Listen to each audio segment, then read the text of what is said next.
கரூரில் காங்கிரஸ் வேட்பாளர் ஜோதிமணியை ஆதரித்து திமுக தலைவர் மு க ஸ்டாலின் பேசி வருகிறார். அதன் காட்சிகளை தற்போது பார்க்கலாம். ஆனால் எங்கள் மீது மத்திய அரசு நம்பிக்கை வைக்கல என்று கேட்டவர் தம்பிதுரை. இவருக்குத்தான் இன்றைக்கு மோடி ஆதரவு கேட்டுக் கொண்டிருக்கிறார். அது மட்டுமல்ல, பிஜேபியினுடைய பல்வேறு திட்டங்கள் தோல்வியடைந்து விட்டன. குறிப்பா 100 நாள் வேலை திட்டங்கள் முறையாக செயல்படுத்தப்படல. சிறுபான்மையினர் நன்மைக்காக போதிய நிதி ஒதுக்கல என்று பகிரங்கமாக பாராளுமன்றத்தில் குற்றம் சாட்டியவர் தம்பிதுரை அவர்கள்.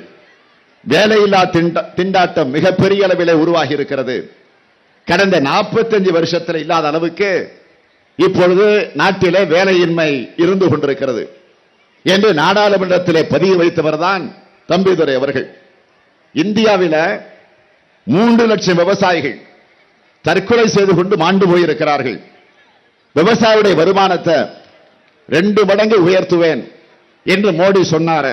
அது என்ன ஆச்சு என்று பாராளுமன்றத்திலே கேட்டவர் தம்பிதுரை அவர்கள். இவர்தான் இப்பொழுது மோடிக்கு ஆதரவாக பேசிக் கொண்டிருக்கிறார். அது மட்டுமல்ல, அவர் ஒரு புள்ளி விவரத்தோடு சொன்னார் நாடாளுமன்றத்தில். என்னுடைய கரூர் தொகுதியில் இருக்கக்கூடிய, என்னுடைய தொகுதியில கட்டப்பட்டிருக்கக்கூடிய கழிப்பறைகள் அதை கூட முறையாக கட்டல என்று சொல்லிவிட்டு அதற்கான ஆதாரங்களை, புகைப்படங்களை அங்க இருக்கக்கூடிய ஸ்பீக்கர் இடத்துல அதை தந்தவர் தான் தம்பிதுரை அவர்கள். ஆனால் இப்போ தம்பிதுரை தொகுதியா வராரு, தொகுதியில போய் பார்க்கிறார். ஆனா மக்கள் கேள்வி கேட்க ஆரம்பிச்சிருக்கிறாங்க. கேள்வி கேட்பது மட்டுமல்ல, நீ எப்படி இங்க மறுபடியும் வரலாம், 10 வருஷமாக எட்டி பார்க்காத நீ மறுபடியும் தொகுதியில் வந்து வாக்கு கேட்க வந்திருக்கிறாய் என்று விரட்டி அடிக்கக்கூடிய காட்சிகள் தொலைக்காட்சிகள்ல, ஊடகங்கள்ல தொடர்ந்து செய்திகளாக வந்துட்டு இருக்கு. தம்பிதுரை பிரச்சாரம் செய்கிற போது ஒருவர் கேட்டு இருக்கிறார், 4 வருஷமா வரல என்று மக்கள் கேட்டப்போ இவர் என்ன சொல்லி இருக்கிறார் தெரியுமா? வீடியோவிலே பதிவாகி டிவியிலே வந்திருக்கு, ஊடகங்கள்ல வந்துச்சு. ஓட்டு போட்டா போடுங்க, இல்லைன்னா போங்க, உங்க காலில் நாங்கெல்லாம் விழ முடியாது என்று சொன்னவர் இவர். ஆக மக்கள் ஓட்டு வாங்கிட்டு இப்போ பேசுற பேச்சா இது? 2 நாட்களுக்கு முன்னால் இதே தம்பிதுரை என்ன பேசி இருக்கிறார்? அதிமுகவில் இருக்கக்கூடிய எங்கள்ல நான் ஒருத்தந்தான் மோடிய எதிர்த்து பேசுகிறேன், மோடிய மிரட்டுகிறேன் அப்படின்னு 2 நாளைக்கு முன்னாடி பேசி இருக்கிறார். சரி, மோடியை இவர் மிரட்டுகிறாராம். அப்படியானால் அவர் மிரட்டி நீங்கள் இந்த கரூர் தொகுதிக்கு என்ன திட்டங்களை கொண்டு வந்து சேர்த்திருக்கிறீங்க, உங்களால் அதை சொல்ல முடியுமா? கூரை ஏறி கோழியை பிடிக்க தெரியாதவன் வானத்தை கிழித்து வைகுண்டத்தை காட்டுவானாம். அதுபோல தம்பிதுரை அவர்கள் இன்றைக்கு இப்படிப்பட்ட பிரச்சாரத்தில் ஈடுபட்டு இருக்கிறார். இதை நம்புவதற்கு கரூர் மக்கள் இன்னும் இழுத்தவாயர்கள் அல்ல. அவர்கள் இந்த தேர்தலில் அவருக்கு சரியான பாடத்தை வழங்க போகிறார்கள். அதனால்தான் அவரை இன்றைக்கு எங்கு சென்றாலும் விரட்டிக் கொண்டிருக்கிறார்கள். ஆனால் இன்றைக்கு நாங்கள் வருகிறோம். எப்படி வருகிறோம்? ஓட்டு கேட்டு வருகிறோம். ஓட்டு கேட்கிற போது உரிமையோடு கேட்கிறோம், உணர்வோடு கேட்கிறோம், கம்பீரமாக வந்து கேட்கிறோம், தெளிவா துணிவா வந்து கேட்கிறோம். இதுவரை நாங்கள் செய்திருக்கக்கூடிய சாதனைகள் என்ன, அதை பட்டியல் போட்டு காட்டுகிறோம்.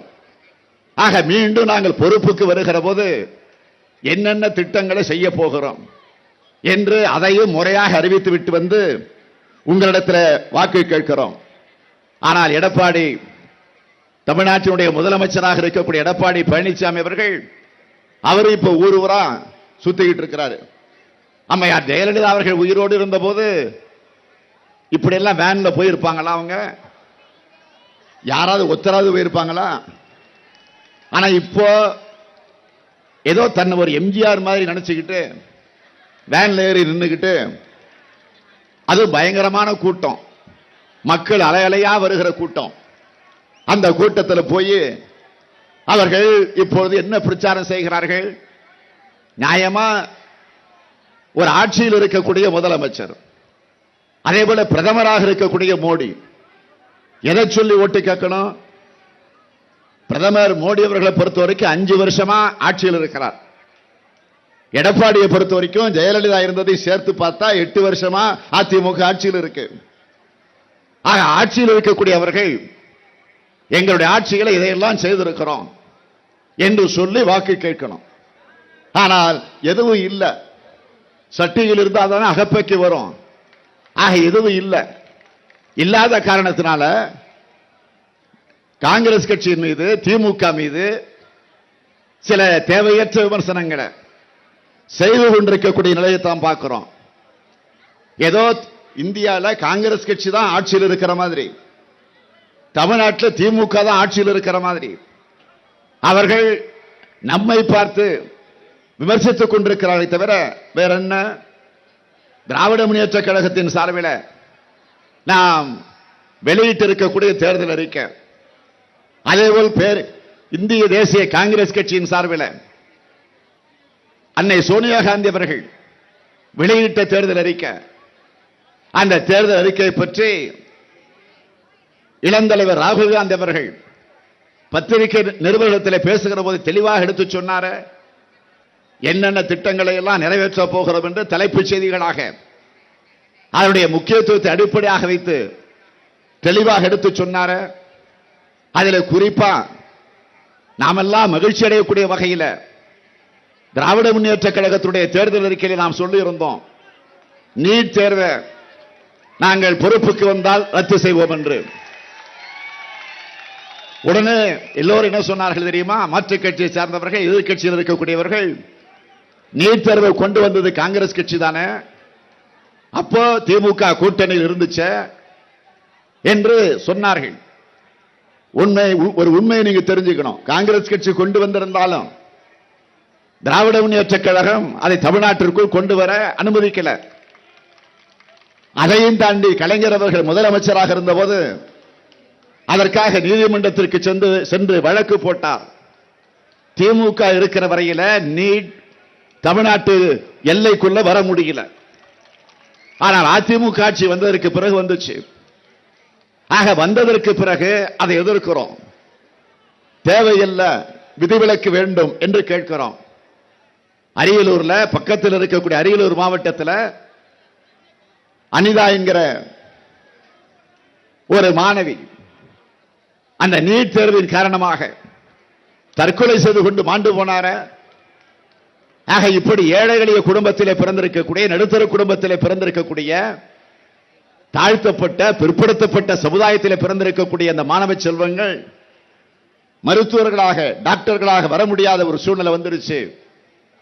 ஆகவே இதை தடுத்தாகணும் என்று குரல் எழுப்பினோம். சட்டமன்றத்தில் 2 தீர்மானங்கள் நிறைவேற்றப்பட்டுச்சா இல்லையா? நிறைவேற்றப்பட்ட தீர்மானம் டெல்லிக்கு போச்சா இல்லையா?